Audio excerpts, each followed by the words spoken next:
Bismillahirrahmanirrahim. Assalamualaikum warahmatullahi wabarakatuh. Bertentangnya mata kami di sini ingin membincangkan tentang penyelewengan akidah. Hadirin, memperkenalkan ahli panel yang pertama, Saudara Akil yang lagi tampan bergaya. Silakan. Terima kasih kepada saudara moderator. Izinkan saya memperkenalkan diri saya. Pahlawan Melayu gagah perkasa, tubuhnya tua, jiwanya muda. Akil Danish, nama pusaka, pendidik bangsa, generasi muda. Saya dari kelas unit BM3. Seterusnya saya serahkan kembali kepada moderator. Terima kasih Saudara Akil. Seterusnya, ahli panel yang kedua, tidak kurang manisnya, Saudara Akhir, dipersilakan. Terima kasih saudara moderator yang tampan lagi rupawan. Nama diberi Raja Muhammad Akhirullah bin Raja Abdul Wahab daripada kelas Bahasa Melayu 3. Terima kasih. Saya teruskan kepada saudara moderator. Terima kasih Saudara Akhir. Nama saya Ikhwan Irfan bin Ruslan selaku moderator forum pada hari ini. Sebelum kita membincangkan dengan lebih lanjut, saya akan memberikan sedikit pencerahan apa itu penyelewengan akidah. Maksud akidah dari segi bahasa ialah kepercayaan yang kukuh dalam hati. Manakala maksud akidah dari sudut istilah, kepercayaan dan keyakinan yang mantap tentang kewujudan Allah SWT dan seterusnya sifat-sifat kesempurnaannya. Akidah ini merupakan asas kehidupan manusia. Setiap manusia yang lahir ke dunia ini sudah dibekalkan dengan fitrah berakhirah dan keyakinan yang menjadi pegangan hidup. Tetapi alangkah sedihnya akidah ini dipandang secara enteng oleh masyarakat sehinggakan berlakunya penyelewengan. Antara bentuk penyelewengan termasuklah penyelewengan berbentuk ajaran baru, di mana sesuatu amalan yang diperkenalkan yang sama sekali tidak pernah dibawa oleh Rasulullah SAW dan bercanggah dengan ajaran Al-Quran dan hadis. Selain itu, penyelewengan dalam bentuk tarikat, iaitu cara mendekatkan diri dengan Allah sehinggakan tidak lagi terikat kepada syariat Islam dan menganggap guru sebagai suci dan menyucikan dosa. Dan penyelewengan melalui amalan tradisi yang membawa kepada kesyirikan, seperti kepercayaan kepada dukun-dukun dan bomoh. Perkara ini jelas menyebabkan imej agama Islam tercemar. Jadi, pada hari ini saya serahkan kepada ahli panel yang pertama bagi menceritakan punca dan kesan berlakunya penyelewengan agama. Dipersilakan Saudara Akil. Terima kasih kepada saudara moderator. Pertama sekali, bersyukur kita kepada Allah Subhanahu Wa Taala kerana telah memberikan kita udara dan kesempatan untuk kita bersama-sama berkumpul bagi menjayakan program ini. Hadirnya saya di sini bagi membincangkan isu yang berkaitan dengan penyelewengan akidah dalam negara kita. Jadi apakah punca pertama yang kita dapat kesan di negara kita ini? Izinkan saya untuk bercakap. Punca yang pertama berlakunya penyelewengan akidah dalam negara kita adalah disebabkan jahilnya terhadap ilmu agama. Hal ini dikatakan demikian kerana manusia pada zaman kini tidak tertarik dengan ilmu agama. Mereka lebih tertarik dengan hiburan-hiburan yang ada dilaksanakan di kawasan-kawasan mereka.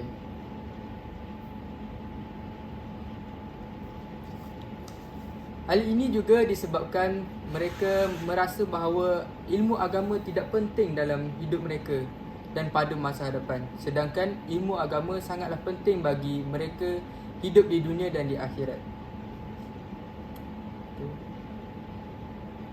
Sebagai contoh, di dalam Al-Quran, surah Al-An'am ayat 32 yang berbunyi, Bismillahirrahmanirrahim. Wa mal hayatud dunya illa la'ibun walah waladdarul akhiratu khairul lillazina yattaqun afala ta'qilun. Maksudnya, dan tidak dinamakan kehidupan di dunia melainkan permainan yang sia-sia dan hiburan yang melalaikan, dan demi sesungguhnya negeri akhirat itu lebih baik bagi orang-orang yang bertakwa. Oleh itu, tidakkah kamu mahu berfikir?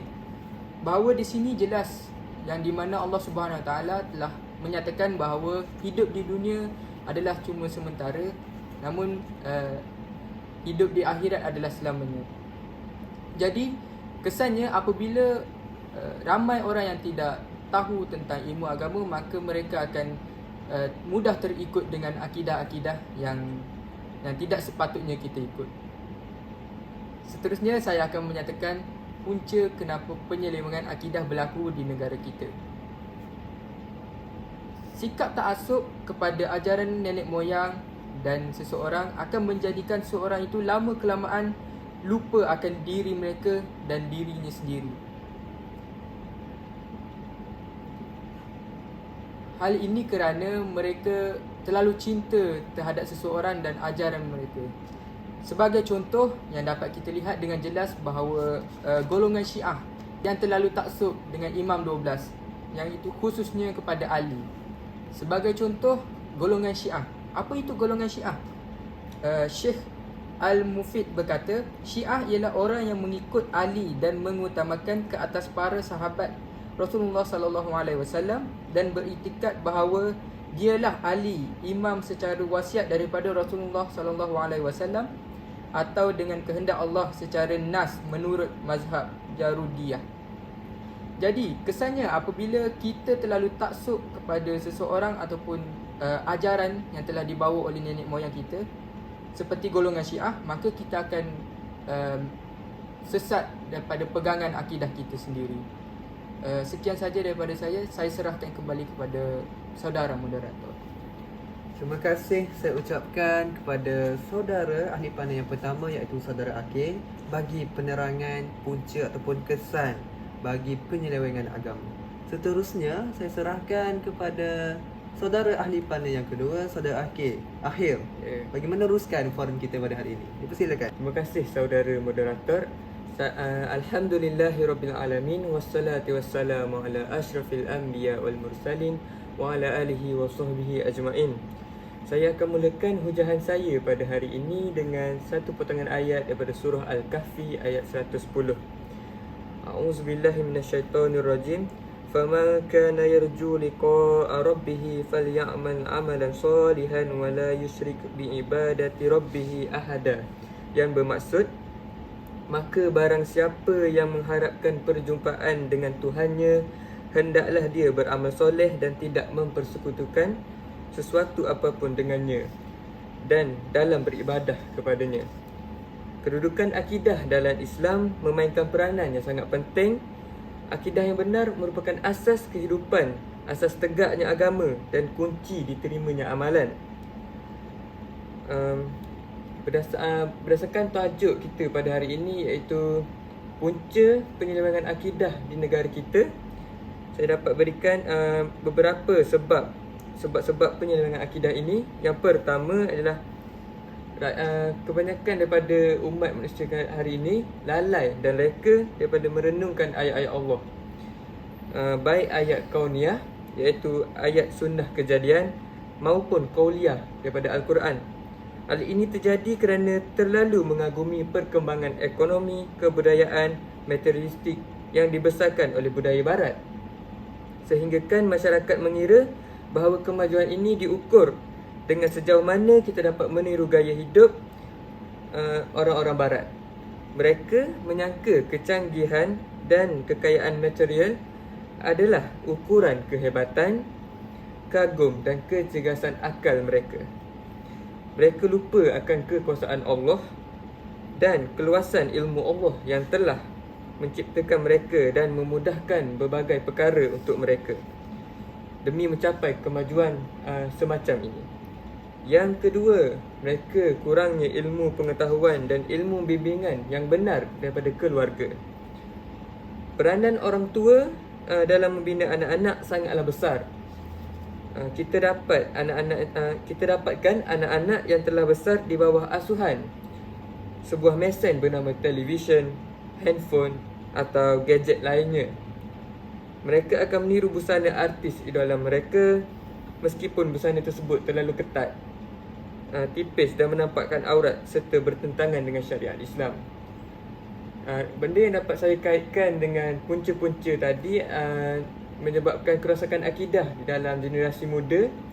Ia terlampau mengagung-agungkan budaya barat dan terlampau taksub dengan budaya barat itu sendiri.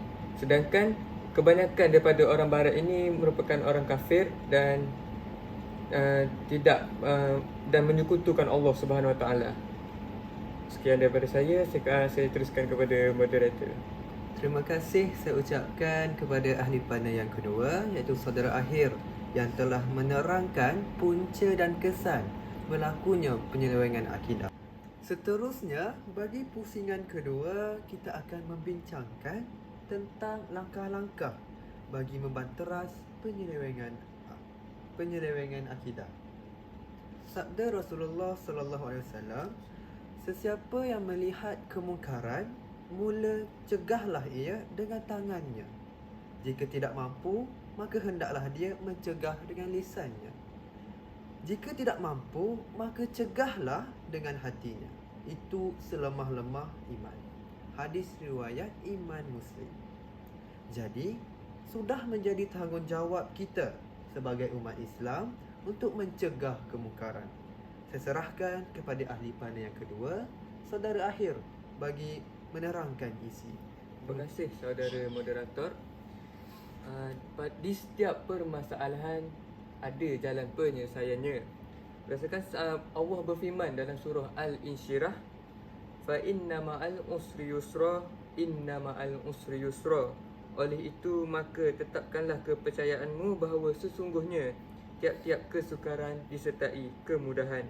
Sekali lagi ditegaskan bahawa sesungguhnya tiap-tiap kesukaran disertai kemudahan. Terdapat beberapa langkah pencegahan bagi penyelewengan akidah dalam kalangan generasi ini, iaitu yang pertama, sentiasa memohon keampunan daripada Allah Subhanahu Wa Taala juga boleh mengukuhkan akidah seseorang dalam kehidupan harian kita. Kita tidak pasti sama ada kita melakukan dosa atau tidak. Contohnya dalam melakukan amalan seperti solat, belum tentu kita khusyuk sepenuhnya. Jadi ini boleh mendatangkan dosa atau sekurang-kurangnya akan mengurangkan pahala kita. Jadi langkah yang terbaik adalah dengan sentiasa memohon keampunan daripada Allah Subhanahu Wa Taala. Sedangkan Nabi junjungan besar Muhammad sallallahu alaihi wasallam yang maksum dari melakukan dosa sentiasa memohon keampunan daripada Allah. Ini kan kita yang tidak terlepas daripada melakukan dosa.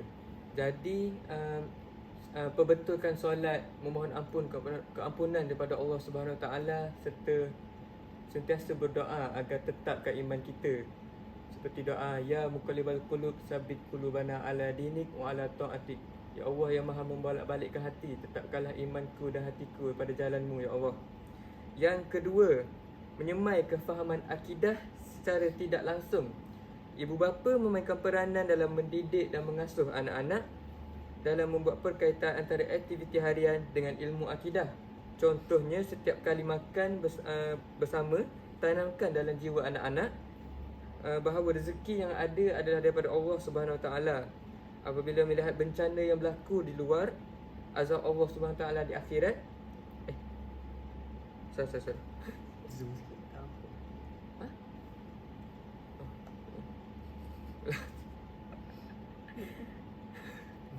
Start awal pula. Terusnya, menyemai kefahaman akidah secara tidak langsung. Ibu bapa berperanan dalam mendidik dan mengasuh anak-anak dalam membuat perkaitan antara aktiviti harian dengan ilmu akidah. Setiap kali makan bersama, tanamkan dalam jiwa anak-anak bahawa rezeki yang ada adalah daripada Allah Subhanahu Wa Taala. Apabila melihat bencana yang berlaku di luar negara di kaca televisyen, ceritakan bahawa azab Allah Subhanahu Wa Taala di akhirat nanti lebih berat dan dahsyat. Dan yang terakhir, semasa memakai kasut, ajarkan supaya memulakan dengan kaki kanan kerana ia merupakan sunnah Nabi Muhammad SAW. Dan yang terakhir, menanamkan akidah dalam diri anak-anak. Menurut Dr. Shahrin Nasution, sejak anak itu pandai bercakap lebih kurang umur 2 tahun, ibu bapa sudah boleh mengajar mereka mengucapkan kalimah-kalimah seperti berikut. Yang pertama, Bismillah sebelum makan, minum dan membuat kerja-kerja lain. Yang kedua, Alhamdulillah ketika selesai makan dan minum. Yang ketiga, Astaghfirullah ketika terlanjur membuat kesalahan. Dan yang keempat, Allahu Akbar ketika melihat peristiwa yang mengagumkan. Dan kelima, InsyaAllah ketika berjanji dengan seseorang. Jadi langkah-langkah pencegahan ini dapat memupuk satu akidah yang mantap dan diri anak-anak sejak dari kecil lagi. Bak kata pepatah, melentur buluh biarlah dari rebungnya. Okay, terima kasih. Saya serahkan kembali kepada tuan saudara moderator. Terima kasih saya ucapkan kepada saudara panel yang kedua yang telah menceritakan langkah-langkah yang begitu terperinci bagi dipraktikkan dalam kalangan umat Islam. Seterusnya, ahli panel yang pertama dipersilakan untuk memperkembangkan isi anda. Dipersilakan saudara Akil. Sebentar tadi kita telah dengar bahawa panel 2 menyatakan bahawa langkah-langkah untuk mengukuhkan kerosakan akidah. Seterusnya, saya sebagai panel 1 ingin menyatakan langkah-langkah mengatasi kerosakan akidah. Langkah yang pertama yang boleh dibuat adalah umat Islam seharusnya sentiasa kembali mengikut ajaran Islam berdasarkan Al-Quran dan Al-Sunnah seperti mana kumpulan Ahli Sunnah wal Jamaah. Tujuannya adalah untuk memperoleh akidah sahihah sebagaimana yang telah dibuat oleh para salafus soleh. Maknanya, kita perlulah berusaha untuk melaksanakan segala perintahnya dengan menjauhi segala larangannya yang telah ditetapkan oleh Allah Subhanahu Wa Taala sebagaimana yang telah dijelaskan dalam Al-Quran dan hadis Rasulullah sallallahu alaihi wasallam.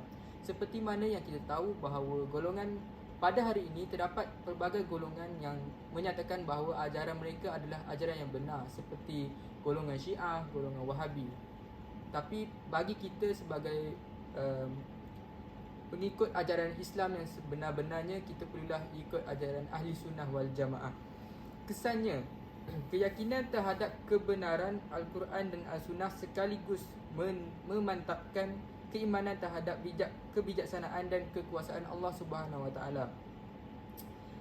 An Malik anna Rasulullah sallallahu alaihi wasallam qala taraktu fikum amrayni lan tadillu ma tamassaktum bihima kitaballahi wa sunnata nabiyyah.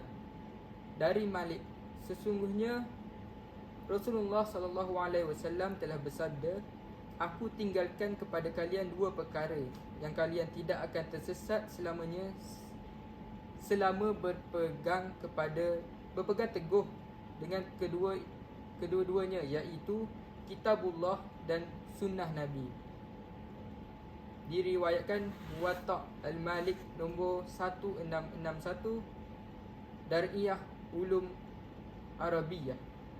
Seterusnya, langkah-langkah mengatasi kerosakan akidah yang boleh kita laksanakan adalah umat Islam perlulah mengkaji akidah golongan sesat dan mengenal syubhah-syubhah daripada golongan mereka.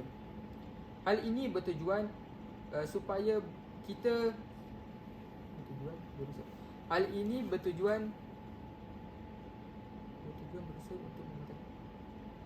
Hal ini dikatakan demikian kerana bertujuan berusaha untuk mematahkan dan menyanggalkan ideologi dan ajaran sesat dengan kebenaran agama Islam yang selaras dengan pemikiran yang logikal, sekaligus mendorong sekalian ummah supaya menolak kekal serta berusaha memantapkan keyakinan dengan kebenaran Islam dengan berpandukan Al-Quran dan Al-Sunnah. Sebagai contoh, pada sekitar tahun 1997, pihak JAKIM Terengganu telah membuat kajian terhadap ajaran sesat Ayah Peng yang pernah heboh suatu ketika dahulu di negara kita. Hasilnya, JAKIM berkenaan telah mengisytiharkan ajaran kerajaan langit bawaan Ayah Peng adalah bertentangan dengan ajaran agama Islam dan para pengikut ajaran tersebut ditangkap kerana ajaran tersebut adalah sesat. Ini membuktikan bahawa tindakan menyelidik ajaran dan ideologi asing yang muncul dalam kalangan sesebuah masyarakat adalah amat berguna untuk mencari kebatilan dan menyebarkan beberapa informasi kepada umat Islam supaya berhati-hati dengan ajaran-ajaran yang baru. Kesannya, pemikiran dan keyakinan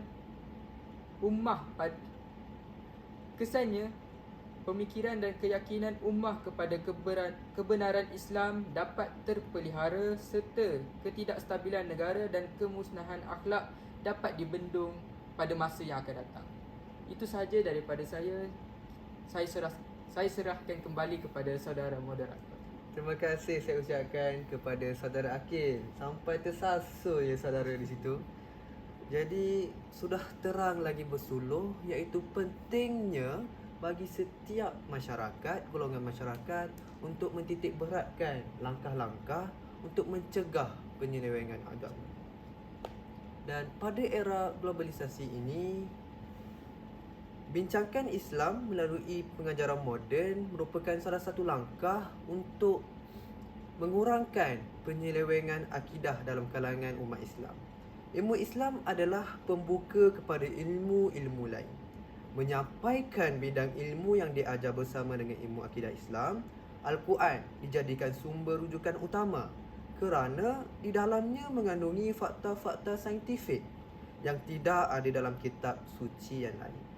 Melalui penggunaan kaedah pengajaran moden yang digunakan pada zaman ini, ilmu akidah dapat disampaikan secara langsung dan pendekatan saintifik terhadap Al-Quran. Mana tidaknya sudah tentu jikalau kita sebarkan perkara ini melalui aplikasi TikTok misalnya, Instagram, sudah tentu perkara ini telah menarik minat golongan muda untuk mencegah penyelewengan akidah. Jadi, kesimpulan yang saya dapat simpulkan daripada perbincangan forum kita, semua pihak perlulah memainkan peranan yang penting untuk mencegah penyelewengan akidah. Itu sahaja daripada kami. Terima kasih.